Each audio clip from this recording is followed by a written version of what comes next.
Ladies and gentlemen, welcome to today's webinar. Especially welcome to all alumni who have joined us today. My name is Friederike Reder, and my guest today is Professor Alexander Braun. Alexander is professor at our Institute of Insurance Economics. He will give us an introduction to blockchain technology and what it can do for your business. Alexander's presentation will last around 25 minutes, giving us plenty of time to discuss your questions afterwards. Please send us your questions anytime during the webinar by using the F&A or Q&A field in your webinar program.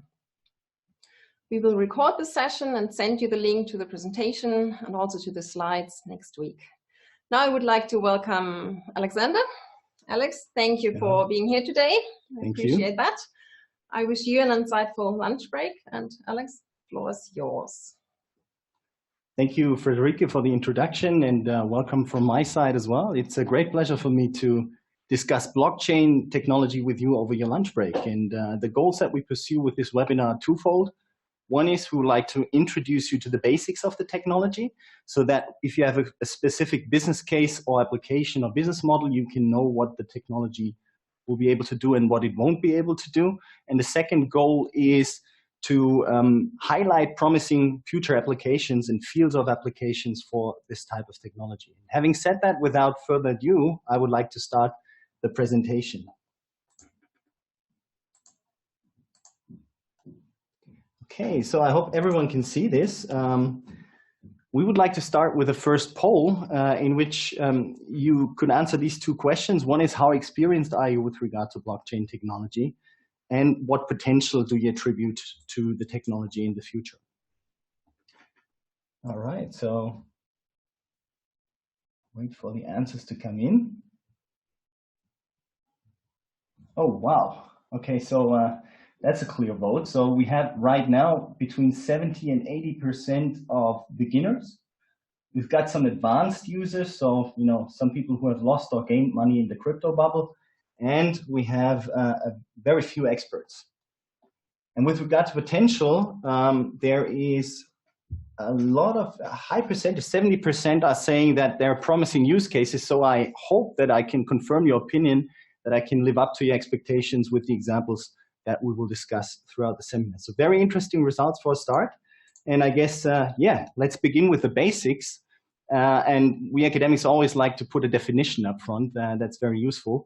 The question is, what is the blockchain? And the answer is, there's not the blockchain. There are several different ones, because a blockchain is a shared database, a ledger that is distributed across a network of computers. So every node that is participating in this network has access to the same version of the data at any point in time. Second element is, all entries in that database, all transactions are time-stamped and chained together in blocks, so they're chronologically ordered, and that chronological order is protected by cryptography, so the links between the blocks are protected by cryptographical hash procedures, which makes them unbreakable or very heavy to break. So does that mean it's just a database? We can stop here. We've known about databases before. Or is there something special about a blockchain as a special case of database? So owing to its design, a blockchain is different from a usual database, because one typically attributes several important features with blockchains that I've listed here. One is because you have this peer-to-peer network. Everyone has a single point of truth. So there's no reconciliation necessary between the nodes of the network. Second point is, it's immutable. It's set to be immutable. So once you have put an entry into the blockchain, it is not possible to change it anymore. And you can think of several circumstances in which that is very helpful, very useful. But there are also circumstances out there in which it can be a problem. So if you think about the newest regulation of the EU in terms of data protection, the GDPR, which grants you a right to be forgotten. So how can you implement that right to be forgotten if things cannot be deleted from a database? Tends to be a problem. Transparency is a very interesting aspect. So everyone who participates can see all the transactions and can trace back what has been going on in the network. And finally, security. Current generation public blockchains are said to be tamper-proof. So it's maximally costly to manipulate the database. So if you have a malicious node, a malicious participant in the network, that person or that institution would need to amass a massive amount of computing power to overrule the other nodes in the network. So that's very difficult to do. Having answered what it is, I think what's also very interesting to learn is where does it come from? And you've probably all heard about Bitcoin. So that 2008 Bitcoin white paper by a person or a group named Satoshi Nakamoto, up until today, it's not really clear who that was. But that white paper is basically the origin of what we call blockchain technology today. So what the author recommended was to think about creating a peer-to-peer electronic cash version. What that means is essentially you can send digital payments online directly from one party to another without going through a financial intermediary or a middleman. And that's a very powerful idea. To be able to do that, though, one first needs to solve what is called the double spending problem. And what that is, we'll come back to in a few minutes. To solve the problem, though, what Nakamoto recommended was to rely on peer-to-peer networking technology, was available at the time, to rely on digital signatures, on hashing, and on a proof of work mechanism, which are all parts of cryptography that have been available at the time. And he said that he wanted to chronologically order the data by timestamping it and chaining it together in blocks. And this goes back even to a patent in the US of 1976, where the term blockchaining was first mentioned. Final element that you can't see in this abstract, but is very important, I believe it's almost as important as the computer science in blockchain, is the economics. Because you are looking at a decentralized system here with lots of nodes, lots of participants that do not trust each other. And there's the question, how do you correctly incentivize these agents in the blockchain economy? So there's a lot of mechanism design, game theory involved beyond what the computer science elements are in blockchain. And that brings us to the first insight, which I think is a very important one.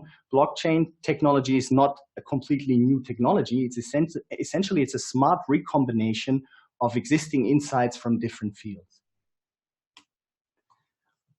Bitcoin wanted to remove middlemen from markets. So what does it mean? Let's look at a physical transaction first to see where we're heading. So physical transaction, think about going to the bakery in the morning, buying some bread. It's decentralized because similar transactions are taking place at the same time on a national level or a global level. So people do not have to go through a central authority to buy their bread. They do that in local stores. It's real time, settled in real time. So you ask for the bread, you pay for it, transaction done.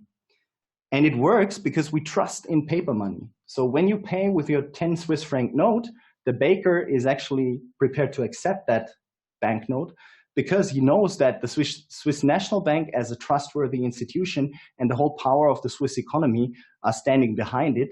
So that's the concept of fiat money. We trust in it, otherwise it would be a worthless piece of paper. And it's anonymous because the baker is not asking you for your name, address, and particularly your source of funds to sell you the bread. That would be a little bit awkward, I would say. So that's different if you have a digital transaction that we know today, because it's centralized. We go through banks. If I wire money from A to B, I give that order to my bank, and I trust the bank, for example, UBS, to carry it out properly. So we trust in the intermediary, and the intermediary provides trust in exchange for a fee. So that's costly. The more middlemen there are, the more costs there are. We have settlement delays. So if I order to wire money from A to B, it takes 1 working day inside Switzerland and can be 3 or more working days internationally, depending on where I want to send the money. And the bank needs to know my identity. So I cannot come there and open an account without revealing my source of funds and who I am, and also my address and so forth. They are subject to anti-money laundering and know your customer rules.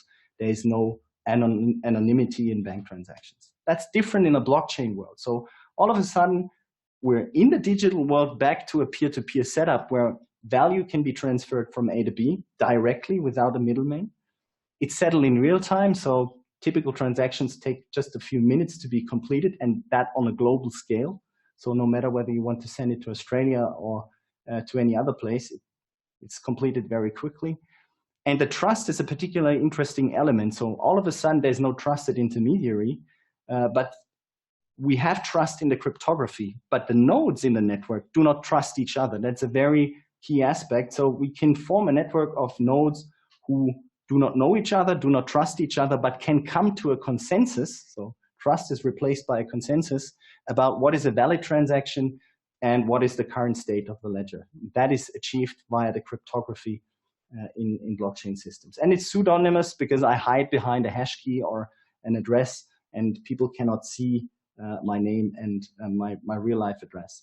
So Bitcoin transfers the attributes of a physical transaction into the digital world.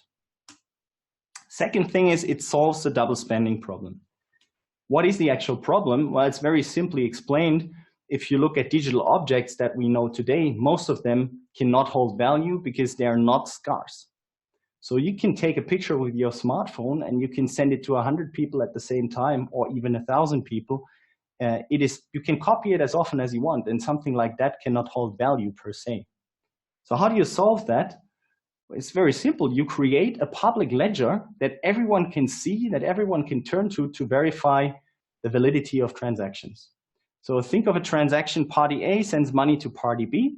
So in this case, the coin that is being sent is deleted from the account of party A. It's credited to the account of party B.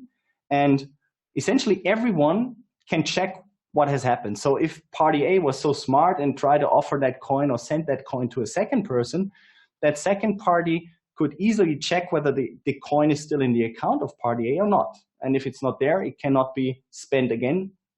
There you have solved the double spending problem. The only thing you now need to do is protect this ledger cryptographically so that it cannot be tampered with. And that's exactly what the blockchain does. So it creates unique digital objects, or an internet of value, after the internet of content, internet of things, an internet of value. And a coin, a digital coin, is nothing else than a long chain of entries in that public ledger, which is transparent for everyone to see. Here's a physical analogy. So I like that one. So for those of you who are into football, you would know this is the German Bundesliga football trophy. And the interesting part about this here in the blockchain context is you can see that all the former champions, together with the years when they won the championship, are engraved on the rings of that trophy. So let's assume that the new champion is Borussia Dortmund, which is a little bit unlikely at this point of the season, but hypothetically, let's assume that when Bayern comes to the new champion Borussia Dortmund and offers this trophy to be handed over, then Borussia Dortmund can very easily verify whether Bayern is the rightful owner. Why? Because they just check what the last entry is in this long chain of entries on the trophy. And if it's Bayern, then the transaction is valid and they can take the trophy. This already brings us to a second poll in which I would like to know what industry you are in, and also whether your company currently runs any blockchain projects. So that this will be very interesting with regard to use cases that we may discuss later on. Okay, I can see the answers coming in.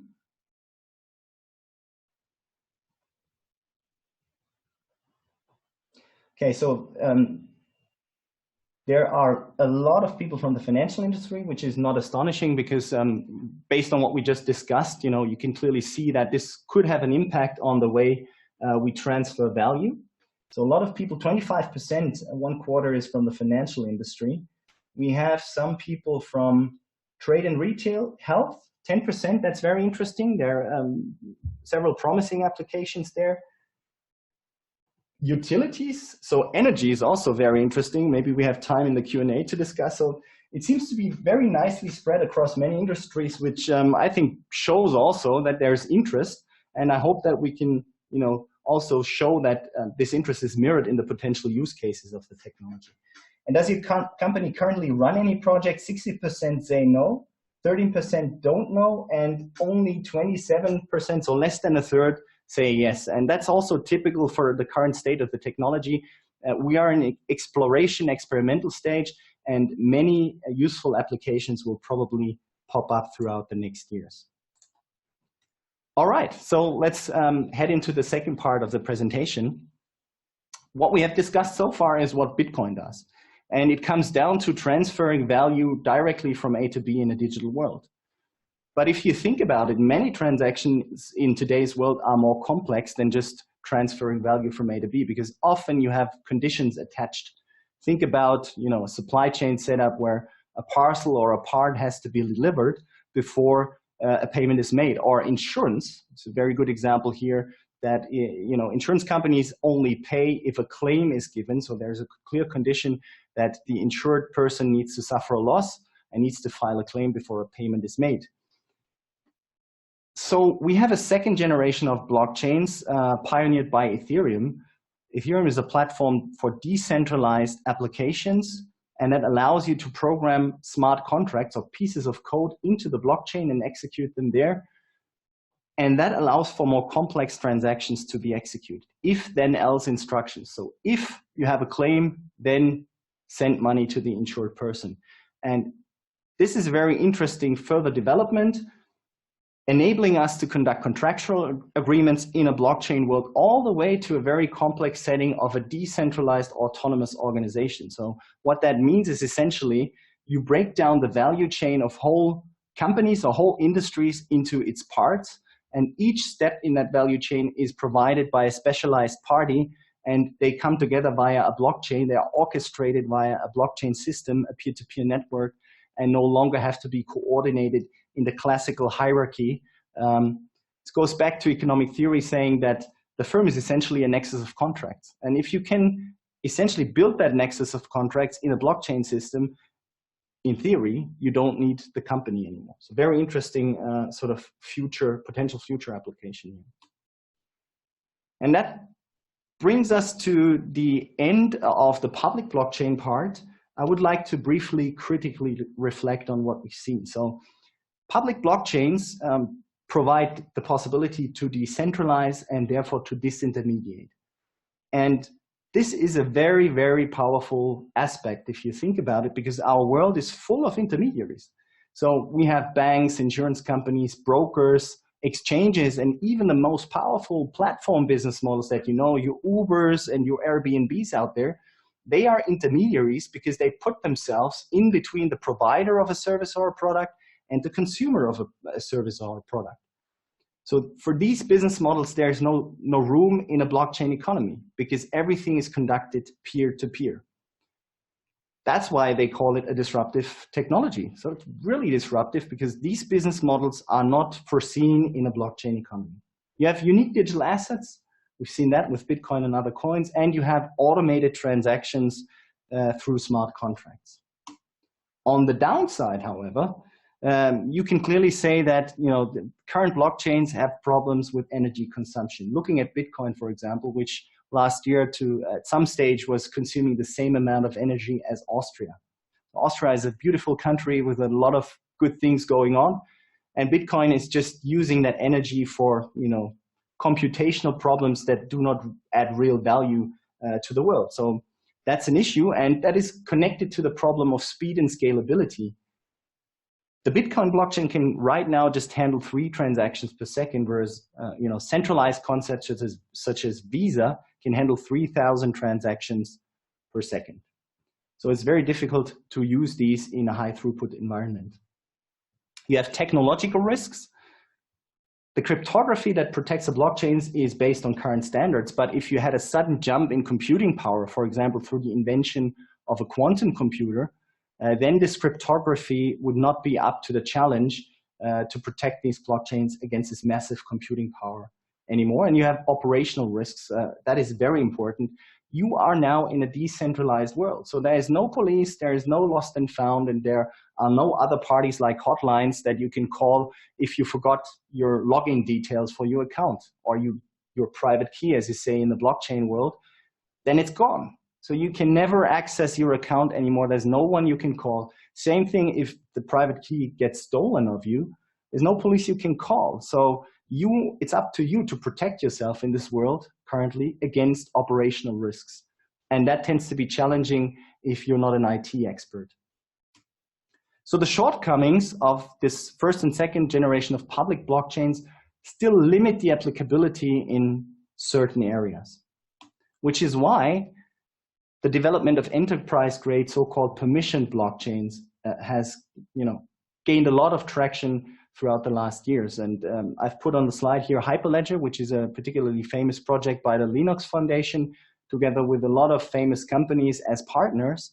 And the idea is pretty simple. Well, since the public blockchains are very cumbersome and protected by large-scale computational problems that need to be solved, why don't we decrease the number of nodes by having a consortium of a few companies that know each other and have a basic level of trust, so we can resort to a consensus mechanism that is not as computationally expensive as for thousands of nodes around the world who do not know each other at all. So it's like a trade-off. And the goal of this project is to develop a cross-industry standard for blockchains, and it seems to be working quite well, gaining a lot of traction. That brings us already to the final straight of this presentation. What I would like to discuss here is potential use cases. And I think this is a very interesting area to spend a little bit of time. So we've seen that peer-to-peer transactions and digital assets become possible using blockchain technology. But what else is there? There must be something more exciting than that. So think about property records. Estonia, for example, as a whole country, has built an e-government system where they have the land register and the business register put in the blockchain, the KSI blockchain that they developed themselves.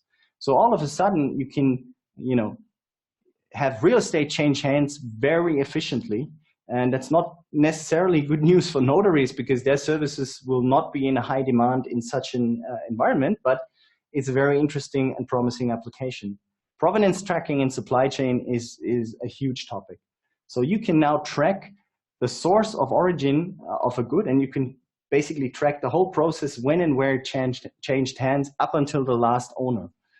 So Everledger is an example. It's a company that is tracking diamonds from the time when they were mined all the way through all transactions until they are being offered to you. And since the complete history of that object is transparent, you can rule out that it's a blood diamond, you can rule out that it's a false diamond, and you can ensure that the person who is offering it to you is actually the rightful owner of that object, which is sometimes very difficult to establish. Swiss Car Dossier is another very exciting project, I have to say, also from an insurance perspective, because you are now putting all the information, all the incidents and accidents concerning a car into a blockchain. And that makes it possible to track the history of that car from the time when it was first set in motion up until it's being offered to you in the secondary market. And it can remove information asymmetries in secondary market for cars, and therefore make these markets much more efficient. Because if someone comes to you and offers a car, how do you verify that it is not an accident car? If you're not an expert with cars, it's very difficult today, but in the future, with such a car dossier, it could be much more easy. And therefore, projects like this actually aim to solve problems like Akerlof's lemon problem, inefficiencies in secondary markets for cars, for example, due to information asymmetries. Crowdsourcing. Fantastic area. So we've just seen the announcement of the first security token offering in Germany. A startup called Bitbond is raising debt capital directly from the crowd without going through an investment bank or any other intermediary. So capital can be raised directly from the crowd. You can also, access computing power. So Ethereum is essentially the idea of a world computer. Everyone can participate with their home computer and contribute to the computing power of that network.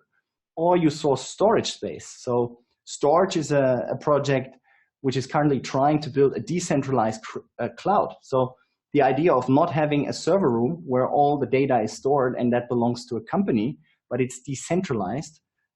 It's distributed across the globe with different sort of workstations and different computers.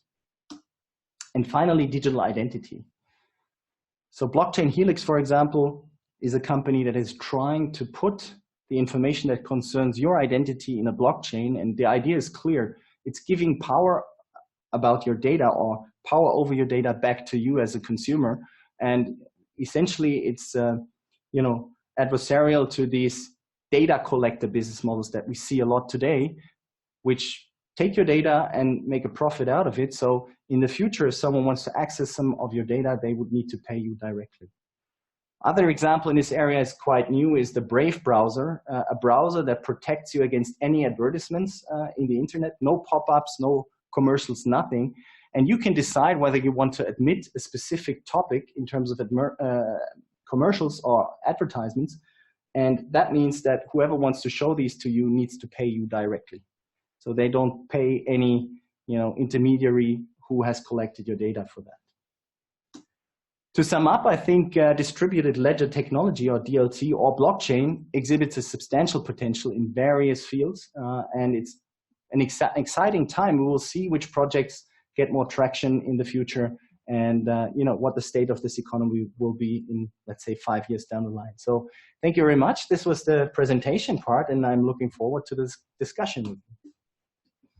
Thank you, Alex, for this very insightful presentation. I will now stop the screen sharing so you can see us. Some very interesting questions have come in already. Remember, you can type in your questions. You can also upvote those questions you find particularly interesting or relevant, so you can make sure these definitely get asked. So I will take it from the basically from the top. It would be interesting to know which industries have ongoing blockchain projects. Where can you highlight a few? I think today almost every industry is exploring something in the area of blockchain. But consistent with what we saw in the poll, the financial industry is obviously looking a lot into this because they're at the forefront of disruption, if you can say that, because peer-to-peer transactions in a digital world are firstly a problem for the financial industry. But apart from that, the healthcare system is exploring blockchain, automotive, supply chain is a huge topic. So I think there are projects in various different industries.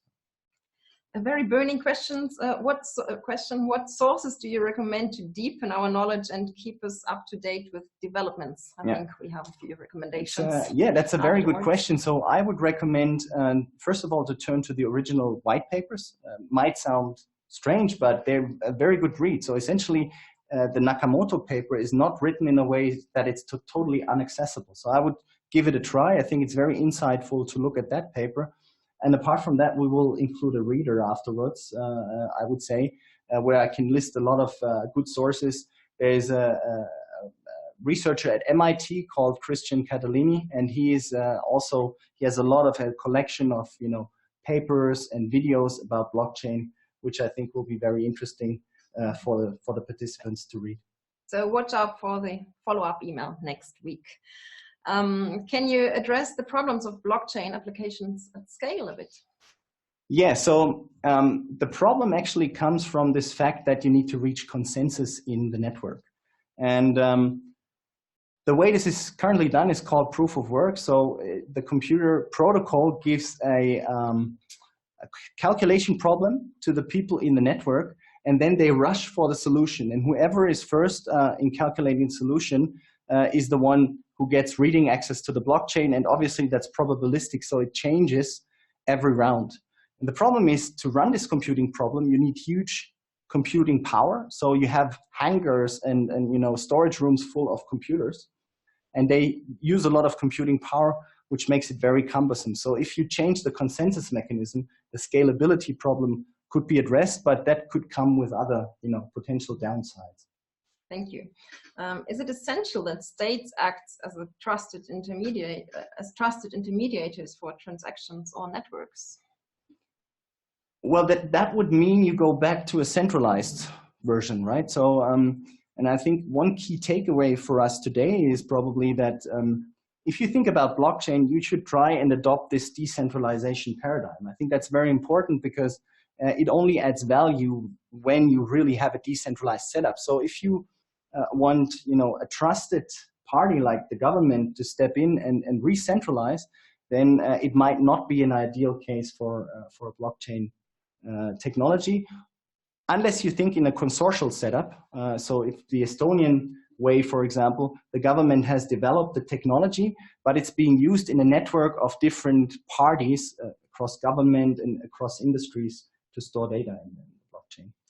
So here's a question around business models. If business models are conducted peer-to-peer, do I still need some provider, and how is it working? Yeah, it's a very good question, actually. So the way this usually works is you have a project team that has an idea and wants to set up such a decentralized business model, and they would start by getting traction, by advertising for the model in different forums, websites, and so forth, collect interest, and then hopefully collect money. That has been a lot done by so-called ICOs, which are a little bit under pressure right now. But with this money they collect, they then start implementing the source code, and hopefully the network grows. And their reward is not that they own shares in the company, but that they own a part of the crypto asset, like the token or the coin that they have issued, and hopefully this gains a lot in value. So it starts with a centralized team, and they set it up, and then it starts to spread and become decentralized. Thank you. Energy consumption. Since blockchain consumes energy and there seem to be alternatives, what would happen if a new technology, such as Hashgraph, would solve this issue efficiently? Would contracts of assets under blockchain remain or be transferred to the new technology easily? Well, that's also a very good question. So what we see is that these new coins or new assets pop up over time. And the old ones are not necessarily transferred. So if you have Bitcoin, you have Bitcoin. So you would need to sell Bitcoin and buy another digital asset based on a blockchain with a more, powerful, more efficient type of technology. And so they wouldn't necessarily be transferred. There would just, a new ecosystem would grow around these new solutions and assets. So an almost legal question. There already exists a YouTube or video platform based on a blockchain. This means if someone uploads a video, it cannot be deleted anymore, even though it is illegal and should be deleted. Maybe there are other use cases like that. And is there any solution? Well, that's difficult. So legal issues have been discussed a lot in the area of blockchain because, it has been used a lot by, gray area parties. Essentially, Bitcoin was in the beginning also being discussed as a currency used by drug dealers and, by criminals. And that has to do with the fact that it is very difficult to control. So this would apply to such a concept as well. And many people like the idea of having no owner of the system, right? That is one of the key ideas in a decentralized system is nobody owns it, nobody controls it, but it's then also very difficult in such a, legal gray area. Mm-hmm. So there's not really a solution. Yes. Okay. What are the 3 critical success factors in your view that blockchain or DLT will be widely used or to achieve a breakthrough? Well, I think what you have to solve is the consensus problem. So you have to find an efficient consensus mechanism without the downside of proof of work. And there are a lot of projects going on that try this. Alternatives have been proposed are, for example, proof of stake or similar concepts, delegated proof of stake, but there hasn't been a breakthrough yet. So I think that's one of the main issues. And other than that, you see that you have these consortium blockchains, which are totally different world. So many companies from different industries are working on that right now and are trying to, leverage operational efficiencies. But the true blockchain idea is really one of a complete decentralization. Okay. Can I anonymize and share medical data through blockchain? You said that medical sector is an application. Yeah, it's a very interesting question. So what is being explored right now is that you store markers on the blockchain and you don't store the whole medical data on the blockchain, and the marker on the blockchain will refer you to an encrypted database somewhere else where the majority of the data is stored, and you can then actually grant access to that data to parties who want to access it. So let's, let me give you an example. You have a research project. So researchers around the world may need medical data to conduct their research. So in such a world, it would be very good to be able to access data from very different patients by actually, asking them for permission. And that could be done in such a setting. Mm-hmm. how would one best invest in the technology sorry, now it's gone, the question. It's jumping because you upvote questions, which I like in general. What did I ask? Let's take another question. Just take another one. Yeah, what's your view on blockchain for intercompany transactions? That was actually the question. Yeah, I think that's a promising avenue. You know, intercompany transactions are exactly what you can make more efficient by means of a consortium blockchain or a permission blockchain protocol, such as Hyperledger. So that's what many industries are looking for, a cross-industry standard for an efficient, way to solve intercompany transactions. And how can the blockchain technology support the anonymity of an individual, not just limited transactions? The anonymity of an individual. So what you have is, again, you could store the data surrounding the identity of an individual off chain and have just markers on chain, and then they relate to the identity, and the individual can then you can just see the pseudonym, the hash address of that individual, and the individual could grant access to that data to the parties that it would like to grant access to. Now coming back to quantum computing, you mentioned the technical risks of coding versus the upcoming quantum computing. How do you see the field of digital identity? Is that a high-risk field? Yeah, I think there are a lot of problems which are currently not yet solved. So a lot of people are working on that, obviously, but this has to be completely tested and secure before you can store your complete identity in such an environment and rely on the tamper-proofness and the security of the blockchain. So I think there's still a way to go until we're there. Thank you. So, and maybe just as an addition, a lot of the concepts that we're discussing today are essentially visions, and we're in the experimental stages still. Also looking into the future and staying with quantum computing, could it also be a chance for DLT technology, or is it just a risk? Well, I guess it could be a chance. I mean, I'm not a technical expert. I'm more interested in the economics and business side of things. You probably have to ask IT specialists there. But I guess it can also be, an advantage if you find a way to use it to secure the blockchain, right? So, but in a sense, you would need more effective cryptographical procedures if the computing power rises. So for example, what the Bitcoin blockchain is doing today is essentially increasing the difficulty level of that computational problem if more computing power comes on. So the more computing power comes on, the higher the difficulty level of the computing problem. And in the end, that ensures that the transactions are always written in the same time interval, so around 8 minutes per block. You talked about the Swiss car identity and Estonia, but or can you elaborate any additional use cases from the public sector? From the public sector, so Estonia is a very good example in other areas of public of e-government. So what they also have done is they have put the patient dossier of all people who are participating in the public health system into the blockchain, and that means that all hospitals and all doctors and also insurance companies have access to that data through a shared ledger, which is a very efficient way to run the healthcare system of a country. And in which space or industry vertical do you think we see a mass adoption of a consumer-related product for which blockchain is an integral part? And what needs to happen for that to become reality? Well, that's a difficult one. So in which consumer sector? Obviously, you would need to look... Crystal ball. Crystal ball. So you would need to look, I think, to, first of all, digital transactions, because it's a lot more difficult to generate business models where something is happening in the digital world and is being mirrored in the blockchain, because you always need to establish that link. So I think the first applications that will be used on a wider scale in a consumer area are really something that is digital. So storage room is maybe not a bad example that I've already given in the presentation. That means that if you need a cloud, maybe in the future we will have decentralized cloud offerings.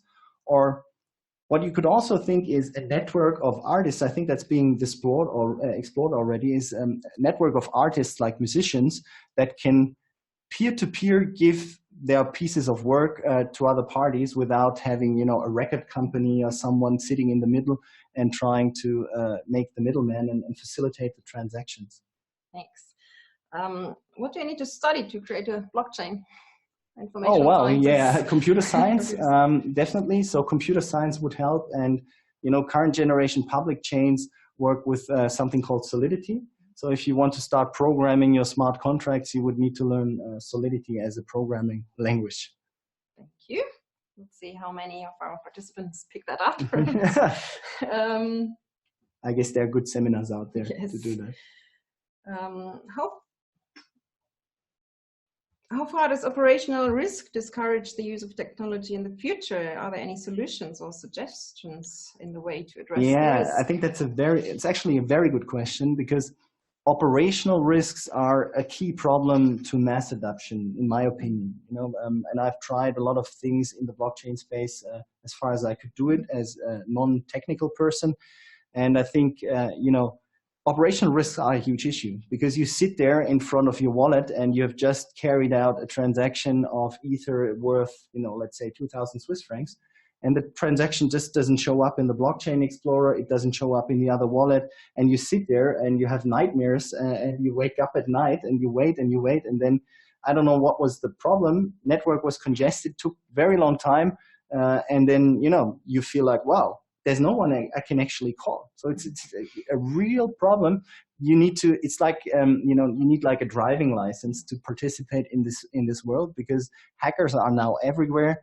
And people who have malicious intentions, because these things have become valuable, right? So before you start moving around bigger amounts of money in a digital world like that, you really need to be sure that you have protected yourself against operational risks.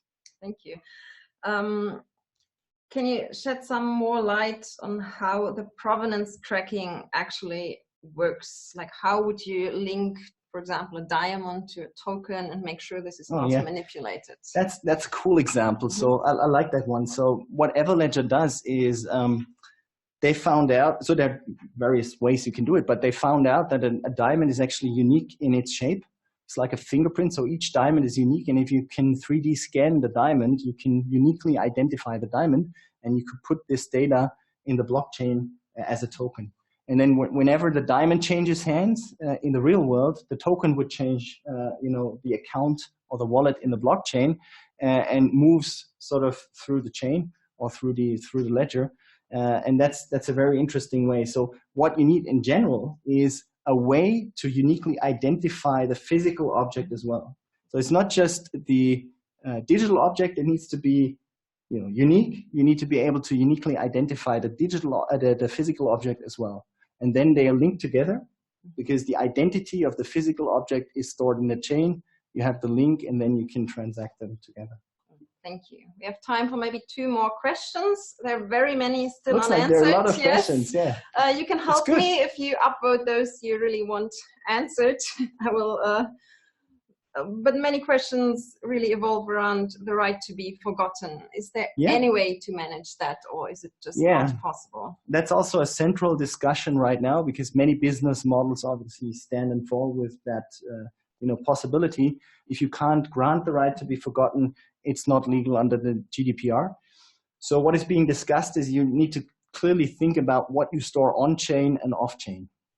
And then again, many have proposed a system where on-chain you would store markers that leave a track to where you find the encrypted real data, which is then stored off-chain in a traditional database solution, which is a promising avenue, because blockchains are, in a sense, not the type of database that can store huge amounts of data, right? So because of the complete redundancy, so every transaction is stored on every node of the computer network, they can grow quite large pretty quickly. So it's essentially a mixture between on-chain and off-chain storage. So you combine it with an SQL database or something like that. Thank you.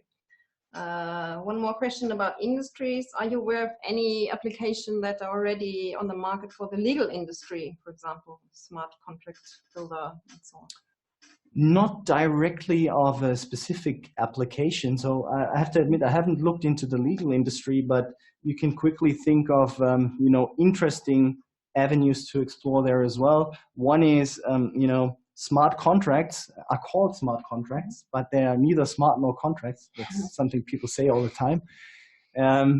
Why they're not smart? Because they're pre-programmed pieces of code, so they don't make any real decisions. They just follow a script, right?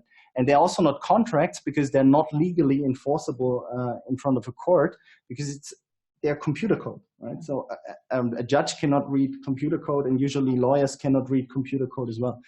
So what you need to do is to translate that computer code in a so-called Ricardian contract. So you turn the code, the smart contract, into a real-world Ricardian contract. And there are startups out there, for example, Reportix, who are trying to do that, so that the programmer programs, you know, the code on the blockchain, and then you get the matching legal contract for that as well. So I think that's a very important part of it, because if you run a blockchain economy, at some point you might want to enforce something with a legal system. Well, I think we've reached our time limit. Thank you so much, Alex, for this very insightful presentation and discussion. There's still many open questions. We will, or Alex will look at those and try to cluster some and also give some more information or point you to some sources of information in the follow-up email. So make sure you open it. Our next webinar, Spotlight webinar, will take place on June 25th with Professor Simon Ivanet. He will talk about the current geopolitical environment, about the risks with the trade war and what that means for your business. And we also have a whole week of webinars evolving around everything digital coming up also in June. You will receive the emails. So thank you, Alex. Thank you again. And thank you everyone who was here. Yeah, thanks for listening. Bye-bye. Have a good day.